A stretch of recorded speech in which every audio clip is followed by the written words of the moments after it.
Hey, good afternoon. Happy Thursday. Sarah here, founder and coach at Find Your Strong with Sarah, where we are all about tearing down the facade that fitness and nutrition is time consuming and complicated.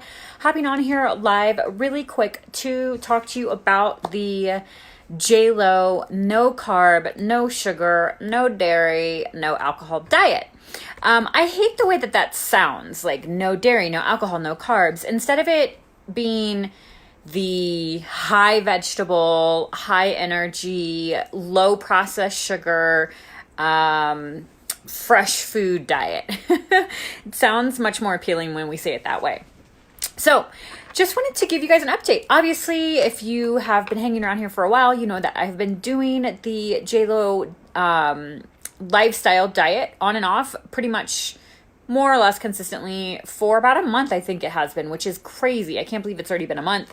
The first 2 weeks, I felt really epic. There were first few days that were really challenging mentally and physically to go through the process of removing so many processed carbohydrates and processed sugar. And now we are at the place of feeling like shit. So I did the protocol pretty diligently for about, 14 days, 20 days, and lost a couple of pounds. My energy was really high, really mentally clear, really sharp, really focused, really on point. Boom, boom, boom, boom, boom. Didn't need a lot of caffeine and was needing about an hour less sleep per night on average. Fast forward to about a month in, and some of the things that were initially really rewarding have started to kind of backslide a little bit, which is why from the very get-go, I prefaced and have prefaced every video and discussion about this diet as it is not sustainable. For me, it's not sustainable. For most people, it's not sustainable. Aside from lifestyle logistics, it's fairly restrictive. And at some point, really low carb diets are not enjoyable. Because carbohydrates are fuel, we need fuel for our workouts. We need fuel to fish, to hike, to adventure, to go forward. We need carbohydrates for that. Now, that doesn't mean we need pastries, glazed donuts, and cereal. It means we need quinoa, couscous, protein, lentil, quinoa spaghettis, some cauliflower rice, more starchier vegetables. So I'm going to preface it by saying that. Now, I have, what I feel, I've gone through the part of the diet that felt really good and felt really great. And it's the beginner gain phase, which is where you clean out a whole bunch of kind of mucky food and incorporate a whole bunch more fresh vegetables and less processed food. And you're going to feel really good with that change right off the bat for a couple of weeks. And then at some point, the body's going to burn up most of its readily available or easy to burn fat. And it's going to start feeling really low energy from a depleted resource of glycogen and a continual depleted resource of fuel. So I think that's kind of where I'm at right now. I will also preface it by saying I haven't been getting enough sleep. And I have not been eating as many vegetables as I should be eating the last 3 or 4 days. So this week, it's Thursday. This week, since I got back from camping and into this week, I've felt pretty shitty in terms of very low energy. So I've had a little bit more matcha every day, and even some coffee. And I have been reaching for a green apple or a container of Greek yogurt, which those are things that previously I had not allowed myself to have. So I think that it's a combination of a couple of things. It's a combination of not getting enough sleep. It's a combination of not getting enough fresh vegetables to give myself the energy to really benefit from a low carb diet this week in particular. And that leads me to the conclusion of something that I had hypothesized from the very beginning, which is it's not sustainable for a lot of people long term. And this is one of the very well documented reasons why. So here's what I'm doing. It's not all a loss. I'm not going to quit. I really do enjoy a lot of the benefit that I have experienced from it. So here's how I'm going to pivot. So I gave myself, I was doing 1 refeed of carbohydrates a week. I'm giving myself 2 refeed days a week right now. So I did have a whole bunch of protein pancakes last night. And I am increasing refeeds from 1 to 2 days. And I'm really going to focus on getting some really solid sleep for the next 4 nights.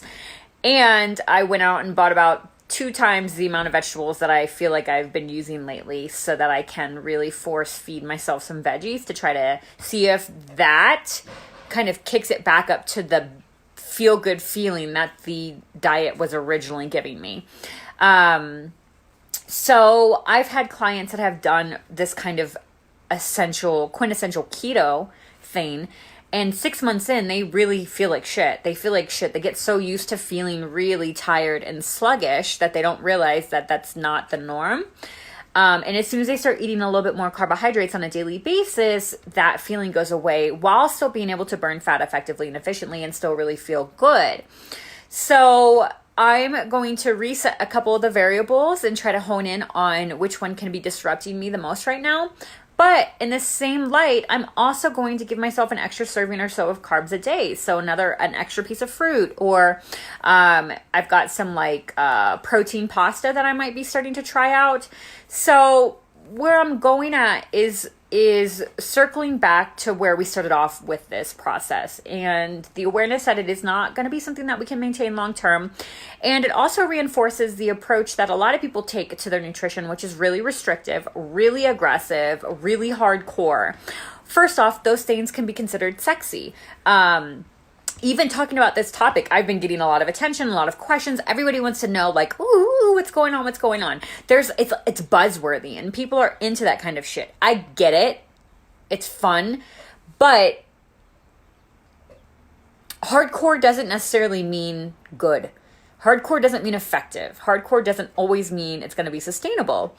And the most beneficial lifestyle approach with our nutrition or our movement is the one that's going to be consistent. It's going to be the one that we can maintain long term. That is the only thing that's going to give us the results that we're after.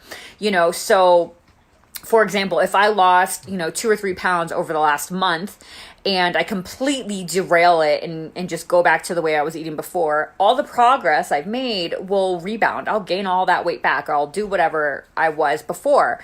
So it defeats the purpose. And it's why we have to take and find what is a sustainable approach to a nutritional framework.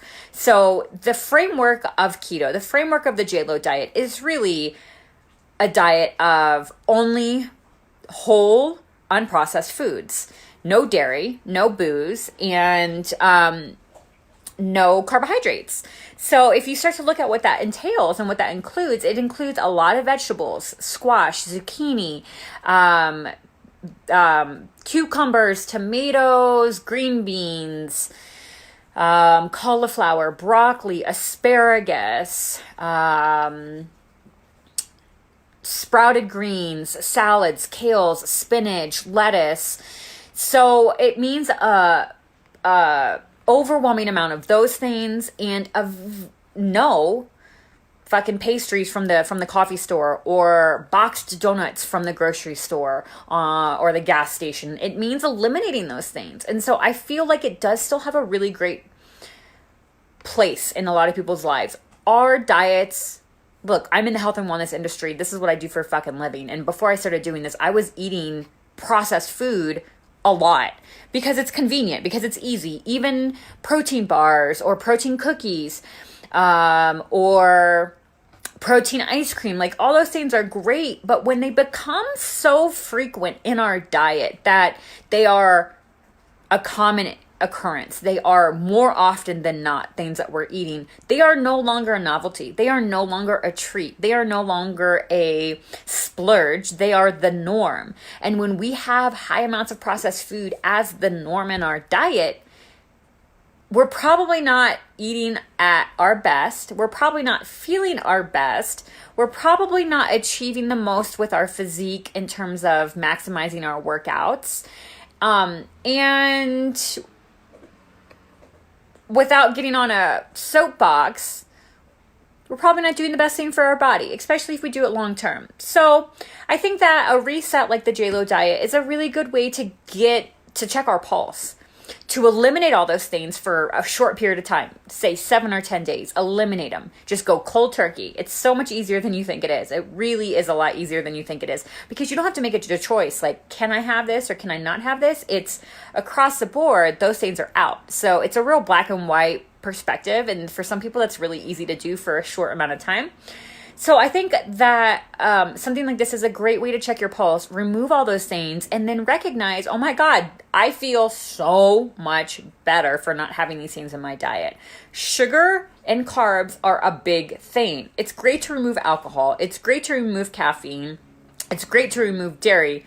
But some of the biggest things that disrupt our energy and our hormones and our chemicals are sugar and carbohydrates. Carbohydrates are fucking sugar. So when we remove those things, we're going to get a much more accurate reading of how we feel.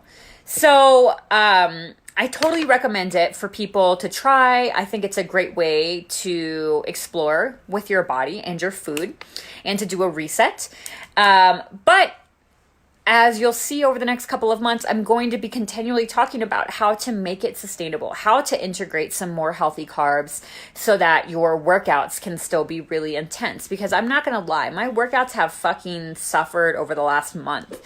They haven't been as intense. I haven't had as much energy. I haven't felt as strong going into all of my workouts. And more often than not, I feel really solid in about 90% of my workouts. And over the last month of being on the diet, I've probably felt really solid about 60 to 70% of the time. So, I took Wednesday off of the gym and I lifted today and I felt really good today. But I had to keep the workout really short, but I did feel good within it. So, that reason right there, we need that fuel. We need those foods, those carbohydrates, the healthy ones, the complex carbohydrates, not simple sugars. We need complex carbohydrates to fuel our workouts. And the small amount of those carbs that I've had have affected my workouts, which is going to affect a body's ability to burn and fat and build muscle and get stronger. The only way to create a body that works for us outside of the gym is to have muscle mass. It's not running a whole bunch. It's not doing a whole bunch of cardio. It's not strapping on a weight vest and like doing, interval sprints outdoors. Those things are great. But the only way that our body is going to start performing for us is when we increase our muscle mass. The only way to increase our muscle mass is to create stimulus and demand on our body. And the only way to be able to push ourselves to that level in the gym is through fuel and through carbohydrates, and through the energy to have the focus and the dedication to get through harder workouts and lifting more weights. It doesn't mean going to the gym for like an hour and a half. It means being able to lift weights. So that reason right there is why I will not go no carb, low carb forever or long term at all, because my workouts are more important to me than the diet. Because the workouts are more beneficial for the body, and the workouts are more beneficial for the long-term health effects of having increased muscle mass, lean body fat, healthy hormones, and strong body going into my middle to the end of my 30s and into my 40s. So we're kind of all over the place, but I wanted to give you a full picture of what it's like to be going through a low-carb kind of keto phase of eating. It has been enjoyable. The last week has been really challenging.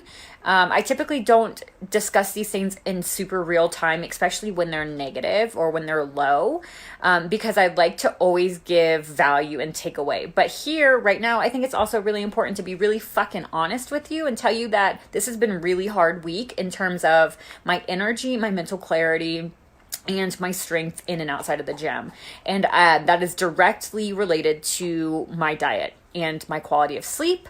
So that's a part of this process. And if I didn't tell you honestly what it's like to go through a keto or low carb, no sugar diet, I wouldn't be giving you the full fucking picture. And that would suck because you'd have to experience this on your own and you wouldn't be prepared for it if you try to do this. But also take this and add it to your information bank and decide for yourself if you want to experiment with this, or take this information with you and go in there a little bit more prepared and know that at some point everyone's going to hit this kind of wall.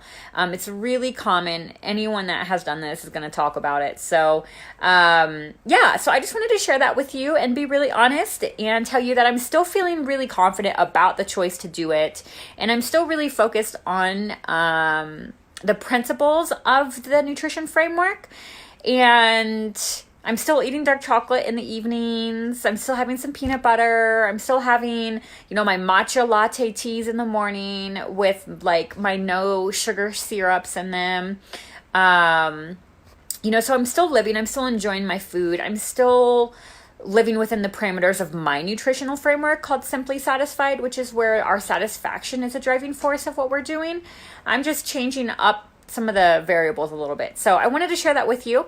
And I wanted to make sure that you have the tools and the support that you need, that if you want to make some changes to your nutrition into the way that you feel and your body, which is then going to impact the way you show up in your life physically, emotionally, and all your relationships and professionally, that you have the tools and support that you need to make these changes. So with that being said, I'm going to wrap this up. If you have any questions about this, just DM me or put it in the comments. Like I said, I think it's a great way to experiment with your body, experience some weight loss or some physique change. It's a great way to clean up your diet if you want to do a little bit of a reset. But only if it means you're not going to obsess about it when you're done with it, or only if it means you're not going to just stop it in 10 days and then go back to eating the exact same shit that you were eating before. That's not what this is about. It's not about that. And those things don't work. So really got to keep that in mind here, okay? So if you have any questions, let me know. I love talking about this. I think it's a great trendy topic right now, but let's make sure we're doing it for the right reasons. Let's make sure we're being smart about it. Let's make sure we're listening to our bodies, just like I am when I know I'm starting to feel like shit, even though this thing is supposed to be really good for me. I'm going to change the variables around to see how I can not feel so shitty. I'm not just going to deal with feeling really low energy because this is like a healthy diet protocol. Like, no, not the point at all. If I don't get the energy back up, I'm definitely going to change it. So, we have to adapt it for ourselves so that we still feel our best. It doesn't matter if we're going off the plan. The plan that is best for you is the one that feels good for you and the one that you're going to do. So, all right. I'll talk to you soon. Have a great rest of your day.